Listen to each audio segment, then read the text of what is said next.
Hey y'all, Pocket Value Podcast, another episode this time. I have Jervin on, with us today, and he's going to be sharing a whole lot of information. So if you're looking into getting into the trucking business, let me tell you, this is the video for you. He's going to bring some information for us. And let me tell you, this man is going to bless you, all right?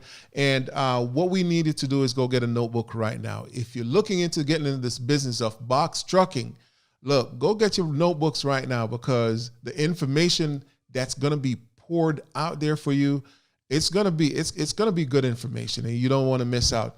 All right, now if you're around YouTube looking at different videos and so forth, this is going to be that video for you. All right, because we're both people who love to give out information freely, and we look at it like this, man. Good karma always come back around. All right, so. Let's get right into the show, and it's a go. So you ready to rock and roll, Jervin? Absolutely. So Jervin, how long have you been in this box trucking business, and what inspired you? Something along the way inspired all of us to get started. And so what was your inspiration? And like I said, how long have you been in the business, and what inspired you? Well, I actually, did my paperwork in the month of, I believe it was April, going into maybe April, between April and March, we did the paperwork, but the vision all came about going into the 2019 to 2020 year. And I believe for everybody, a lot of people who experienced the workforce in some of the COVID, pandemic, a lot of people were out of work. And so, you had to put your mind and use to say, what can I do if this happened again? And so during 2019, I actually started my staffing agency. And going into 2020, it was kind of like a roadblock, because if I hired anybody or tried to get any contracts, I would be responsible for those individuals essentially having to receive whatever relief the government would have to offer. So I kind of had to go into a standstill mode. And then a really good partner of mine, he came by the house, we sat down and we talked. And I got a best friend of mine that I've been knowing for probably about over 15 years now. He goes, Jervin, I'm coming home soon. I think we need to be doing something. And so first it was property. And then, we kind of put that to the side. And then my good partner right now that I work with side by side, his name is Ronald Brown. He came to me, he was like, Jervin, this transportation industry is going crazy. I think we need to get a box truck. And so the light bulb cut on in my head. And then I started thinking and started doing my research and started understanding the numbers. And so that's how we kind of put it together. It was just, a lot of pandemic relief, a lot of minds coming together, and then essentially just us having faith and knowing that this is going to work out for us. So we started in 2000, I believe it's 21 of last year, April or March, and then we just kind of took off from there. So you guys pretty much were looking into real estate, but you found out that the box truck business was taking off, or it already took off, but it was a lot, of space there for you guys to earn and, just produce revenue and stuff. And you pretty much laser targeted that area. Absolutely, yeah. Last year, transportation showed $12.2 billion as far as what it was making for revenue, and then it actually trickled down to a lot of other things. I not only did I Ubered too, and I was able to sustain a decent income with Ubering, but that was kind of like the numbers for me. That's when I started seeing the data in transportation through the Ubering. We'll get into it later later down the road, but I'll kind of give you a perspective of how the numbers really came out through me Ubering and just understanding that data. Gotcha. Now, what was your, highest earning month, and what's the numbers there on that during that month? Well, it's crazy. My highest earning month was December of last year. And it was good that we closed the year out that way. We did roughly, I want to say, right on the head, I think we grossed probably about 28,000. And Yeah, that was pretty good. It was really good. But it's a little method to the madness. And then, the months previously before that, we were right at the 17 and the 15,000 marker. But that's when we really saw box truck peak season, which was December. Okay, so a person says, I'm new in this business. I've been doing my research. I'm looking through YouTube University because that's what it really is. That's what it is. This is a lot of us, online university. So, people do their research and, this particular person, one particular person, let's just say me, I'm doing my research and I'm thinking about getting into this business, right? Just like you guys did, right? And now, what would be the first, let's just say 5 major steps, the first 5 things that I would need to do, right, to get started on the road? Number 1, Okay. number 2, number 3, number 4, number 5. The first 5 steps. I think the first 5 steps, it doesn't really come in a particular order because it all has to be done to be able to get yourself on the road and to be able to be in full operation. But the first thing you want to do, of course, is have your DOT number and your MC number. You can't do anything without those. And a lot of people don't understand before you pull the horse, before you pull the cart, that has to have authority on it. And so that authority takes 90 days for it to be fully active, for you to touch some of the major loads. But it takes probably, I want to say 30 to 60 days before your MC will allow you to cross interstate to interstate lines, if that's what you're going to do. So those are factors that you're going to consider before you say, what am I going to do? And what are my first 5 things? Third of all, like I said, in no particular order, you want to be able to have your operational vehicle. You want to have your 26-foot box truck. You want to have your 24 box truck, 24-foot box truck, and you want to be able to have that VIN number ran through an insurance agency for them to give you a quote. Once they give you a quote, you can already start kind of seeing what some of your costs are going to be. And then last but not least, I don't know if some individuals decide to lease or they decide to rent or they decide to purchase, but that's going to be your final thing to be able to say, I have this vehicle to be able to be in full operation. And I hope I didn't miss anything, but no, I really did. I think one of the major things is people kind of that go over their head is having a compliance company. That's what I did because I was new. I was new to the industry. And a lot of people would say, you don't have to fill this out. You don't have to fill this out. But in the end, when you're new to something, you want to be safe and sorry. And I've experienced my compliance company being there for me as well, just being pulled by DOT and they saying, Mr. Trapp, everything looks good to go. So I think that may be probably the 5 most important components to being operative. All right. Now, off the grid, I'm going to ask you these 3 questions. I'm going to ask you what, just to explain to somebody new like me, right? What's a DOT, right? How do you get that? And how do you, accumulate getting the MC number? Because from what I'm hearing is those pretty much put together, they're pretty much your, what's the word you used earlier? It's your authority. It's your authority. It's your Right. interstate and your interstate authority to be able to operate that vehicle outside your state lines. And the third question I'm going to ask you is to explain, how you get your compliance. So first, how do one go about getting their DOT? Well, that's simple. It's just as simple as almost just as simple as applying for your EIN.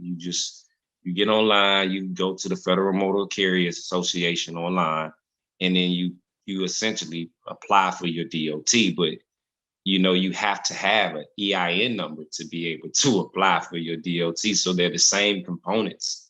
So when you ask the question, it's like you really need to have your EIN before you establish a DOT number. And once you have those 2, they go hand in hand with each other. You can establish your DOT number. And then once you establish your DOT number, you're going to fill out a document. And I would advise anybody who's never filled out a DOT document to get online, go to the YouTube University, and it's many individuals that'll take you step by step to filling out that document so you don't, input the wrong, I guess, you maybe it may be hazard, or maybe it be waste, or maybe it be something like lumber or heavy metal that you may not be carrying, but you did hit that tab. And so that carried on to maybe counting against you from an insurance standpoint, because that's what's followed behind, you filling out your DOT. So and next is the MC. I know you mentioned that, the motor carrier authorities. Okay. That's what you need in order to really get into the industry and touch freight. Anybody that's thinking about Amazon, anybody that's thinking about moving freight, if you have a box truck, it's 26,000 pounds, you need your motor carrier authority to go across interstate lines to be able to touch freight in the states that's playing, tremendous dollar amounts. California, the New Yorks, your Chicagos. You need your MC authority for that to happen. And it needs to be active. Where would I get that? That's part of the DOT. So all that is, and I hope, I apologize if I kind of missed a step, but so your DOT and your MC, you're going to have an option to select that when you're filling out the Motor Carriers Association's documents. And excuse me for saying FMCA the wrong way. It's a tongue twister. But when you're filling out those docs, you have the option to choose two, which is DOT and MC. Now, what happens is you're going to pay the fee for the DOT, which is, I believe, is $300. And then it's an additional fee for your MC, which is, I believe, $300 as well. Don't quote me right or wrong on that. All that information is public for you to be able to go document and see for yourself. It's all public records. But once you pay for those two, because it's an option, like I said, they're going to ask you which one you want to choose. A lot of people aren't even sure what they want to do. They just know they want to move freight because people are saying this is the industry to get into, but maybe crossing the interstate line may or may not be for you. So the DOT may be sufficient for what you need to take care of, because you'll be doing loads in your state. You won't have to cross lines. But when you say, I want to get into making the dollar amount, and you ask the question, what was my biggest amount? Well, that had to happen when I left this state and I went, more to the West Coast. So that's what your MC allows you to do. Your motor carrier authority allow you, again, to go across state lines. It's a $300 fee. It's an option that you take when you're selecting for your DOT, the Department of Transportation number, and you have to have your EIN for all that, all three of those to coincide with each other if you want to be your own owner operator. But if you want to take another route, it's other options that's in there for you to take too. It presents other options for you to take. Okay, so we talked on the DOT, the MC, and I think there was a third that you mentioned earlier. Was it the compliance? Compliance. Yes. So your compliance, I went with the company, and like I said, I'm not going to necessarily get that company that much promotion right now, but I went with the company that's really good. The young lady, I'm not going to do that right now. I'm not going to do that right now, but the company was really good. And I think the company got better for me as I became a better steward of the industry and what my profession was. And I was able to understand what they charged me for. And, at the time I was like, man, I'm paying a lot of money to get established. But at the end of the day, that charge was better for me when I got my first stop. But you know what I mean? We went into New Mexico. They pulled me over. They said, Mr. Trapp, do you have everything you need? And once they ran my MC and my DOT number, they said, it was music to my ears to be able to hear, Mr. Trapp, everything's good. You keep on going about your way. And so, and I knew I didn't fill out everything right in the beginning because I was new. I was new to, to the documents, but I knew as I started going through that I did everything right, because when you don't know, just do right. You know what I mean? You'll do better in the end.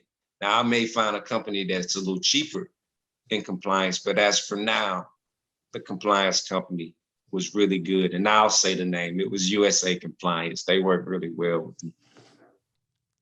Thank you, man. Thank you for that. Thank you for that. Now, man, you mentioned you went down to New Mexico. That's pretty dope. That's a trip and a half right there. Yeah, we went all the way out to Idaho. We went all the way that far. Yeah. Now, what? Now, as far as trucks, a truck. I want to get a truck now. Now, I have all the documents I need. I want to get a truck. What type of truck would you suggest, and what year? Because I know you don't want nothing too old, right? Right. So, in my professional opinion, from what I've experienced thus far, I've experienced operating in the 2020. I've experienced operating in the 2019.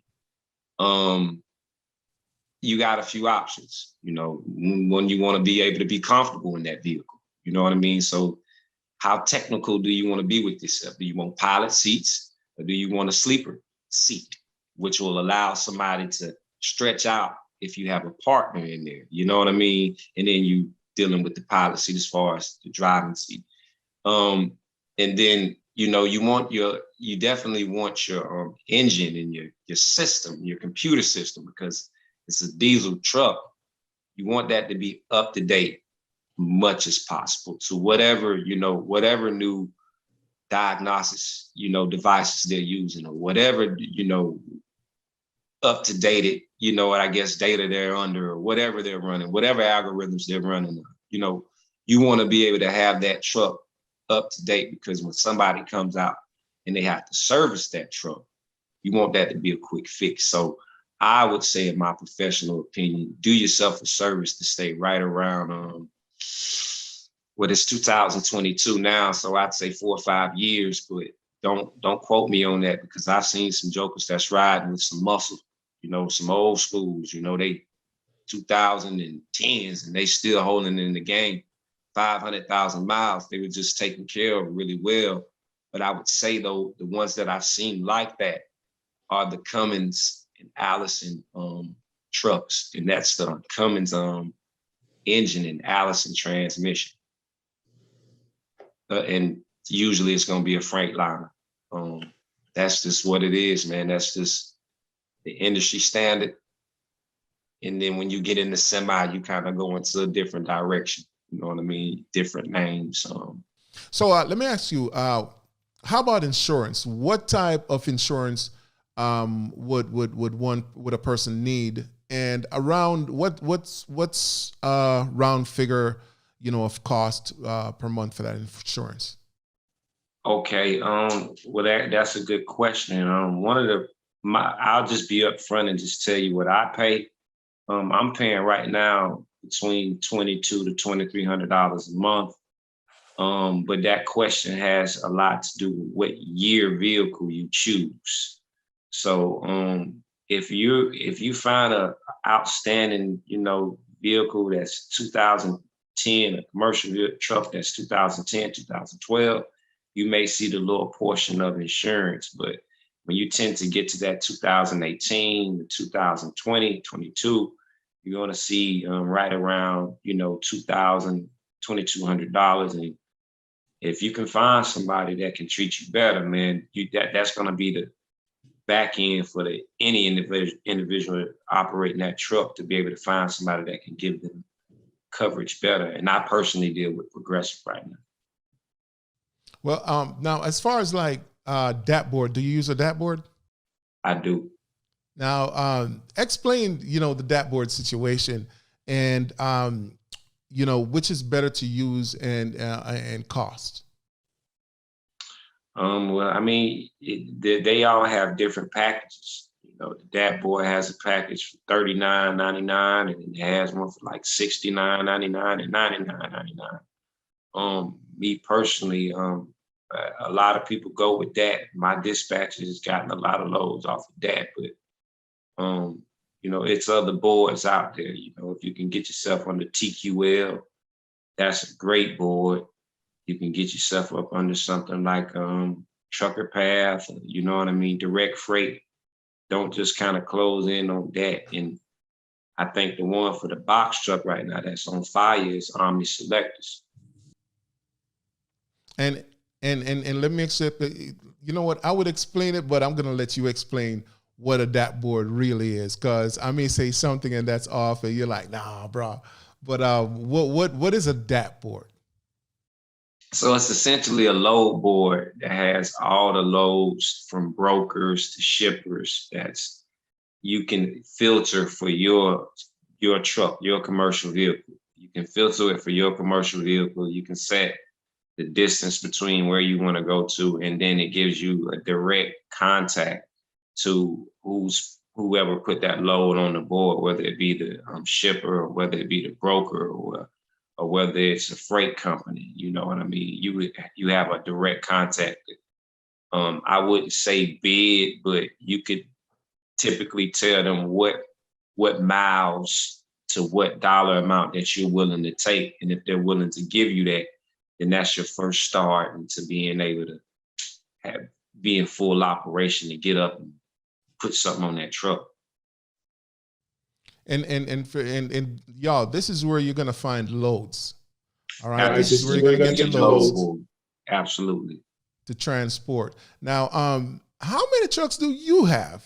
I mean, you know, since you got started, man, because I know you've been out here crushing it. And it seems like every time we talk and, you know, having a conversation, you're on the road and you're doing your thing, man. You're making moves and stuff. And it's good from one black man to another, bro. I mean, it's good seeing that, right? I celebrate with you. How many trucks do you own now, and what's that structure like? Well, for me, we just actually finished up with truck 1 this year, and so we actually are about to go into truck 2. Which is really good for us because we're making the revenue. So as for right now, like I said, we only own 1, but we're transitioning into the second truck. So that means we're gonna be bringing in another employee. So we in business, we definitely wanted to start off with 2 because the numbers said we would do really well, but we really had to get a thorough understanding of the operation. So 1 is what you should always start off with.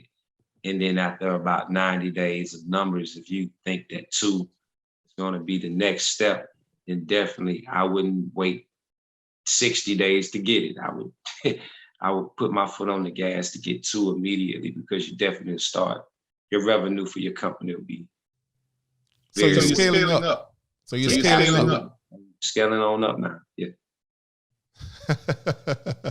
Now, give it a breakdown, you know, of the monthly expenses with that truck, because of course, you know, a lot of people will be starting out with 1 truck unless you got, you know, some type of cash, or you got some type of major investor who's willing to front you that upfront money to get into more than 1 truck. I wouldn't even recommend a new person to get into more than 1 truck until you really learn the back end of the business. So what's the expenses like monthly with that truck? Your monthly expense, and that's a good question without going too far out, but you're gonna exceed an expense depending on how far you decide to go. You know, we see on a weekly basis, we see anywhere between $800 to $1,000 that we spend in gas. So y'all write this down, because I mean, this is my data. So $800 to $1,000 we spend in gas, and then you don't want to. You can't forget that your box truck is not a semi, so you have to sleep in a hotel.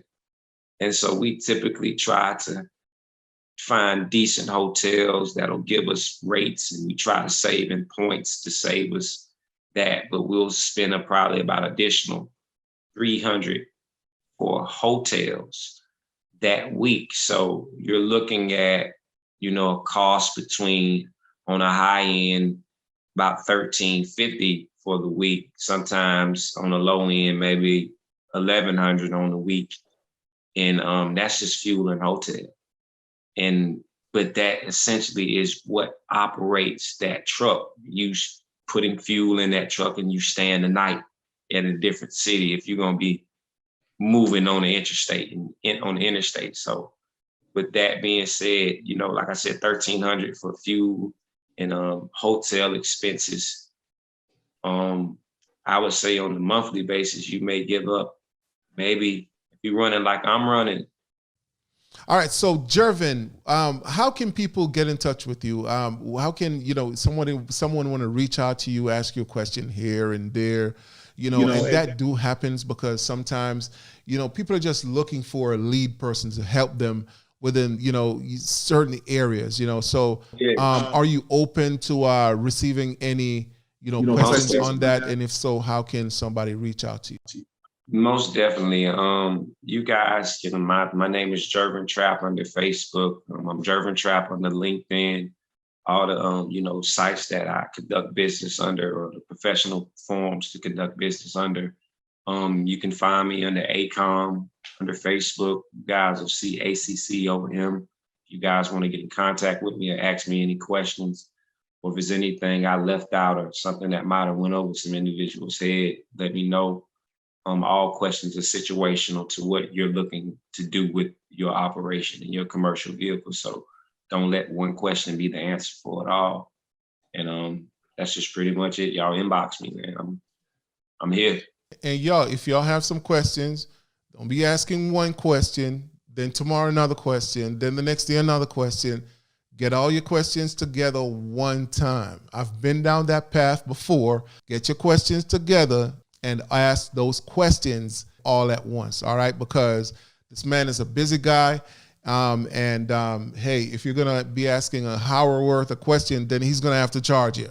I know a lot of you don't wanna be charged, so make it quick and spiffy. We've come to the end of the show. Hey, subscribe to the channel, hit that subscribe button, hit that like button if you got some value. Just drop some value back on this channel, and share this video with somebody who you may know who want to get into this business. All right, so till the next time, we're out. Peace and God bless as usual. Peace.